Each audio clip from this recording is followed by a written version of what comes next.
up to here we have a nice meal, a great meal, and we have a good project. But I can get more out of the meal, and I can get more out of the project. Now, how do I do that? Well, I get more out of the meal through the use of herbs, spices, and sauces. And I would go even further, being a wine lover, the right combination of the dishes with the right wine. Highly strategic things. So you can have a great meal, which people remember, or you can create a sublime experience.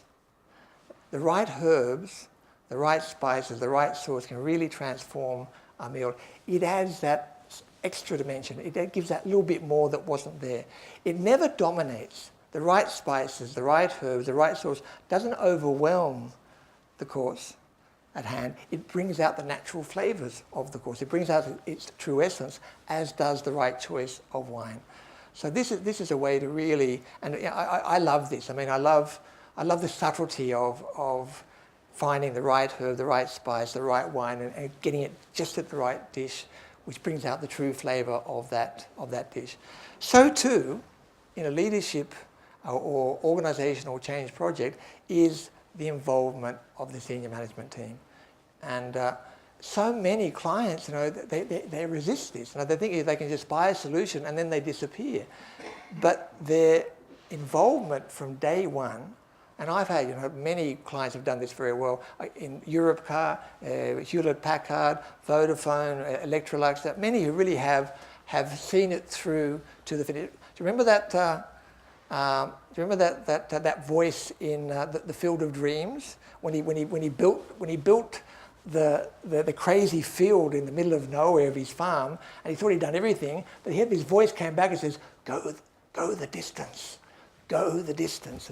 Well, here this is what the senior management team has to do. They've got to go the distance. They've got to get involved. Now, ironically, it's not that much time. If we think in the first phase of large-scale conversations, it's a number of hours to be in those conversations. If we're doing a lot of interviews, it's being informed of the messages that are coming out of those interviews. When things are clear, we know what we're going to do, it's coming one morning and making a presentation of what's going to happen and what we're expecting from you and what we're giving you. And during the leadership program, perhaps there's a couple of hours to appear in the leadership program and be involved, talk to your managers. With the coaching phase and the end of the project, it's being involved and following up on the project. But it's not an enormous amount of time. Now, I've got a great example of this.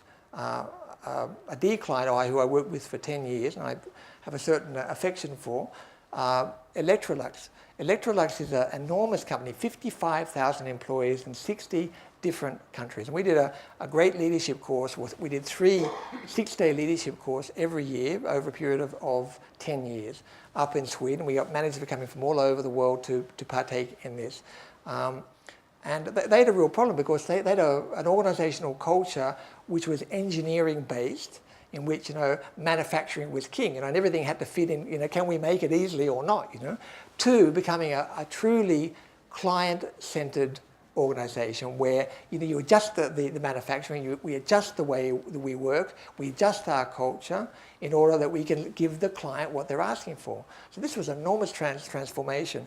And the CEO at that time, a guy called Hans Straberg, who started in 2003 and left in 2012, he managed this whole process.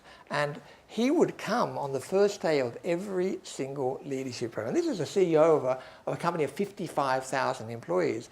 But he was great, and he would come and he'd mention the challenges, what's happening globally. He would take advantage of the opportunity to transmit the strategy again, making sure these senior managers in simple language knew what they were trying to achieve. And above all, he talked about leadership. He talked about himself, how he leads. He talked about his idea of what Electrolux needed from their managers, the way they needed to lead. But then he did something else. He opened up a dialogue. He took questions. He got feedback on what was the difficulty the managers were having to practice the type of leadership that we were trying to promote.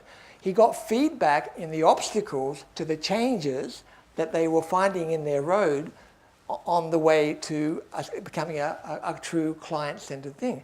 And then he went back and he acted on that information.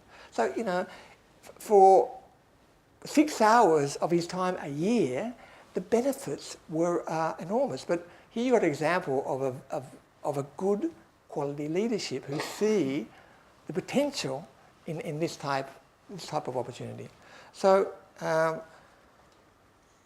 great things can happen, you know, if the senior management team gets involved, and that's the, you know, middle managers have an impact of transmitting that message to their senior leaders. Consultants, certainly, that's what we have to push for. We have to push to get involved. And you have to be very honest, like I was with that CEO from Zurich, you know. Mate, you know, you're about to throw 1.2 million out the window, you know. They've got to be involved. If they're involved, great things can happen.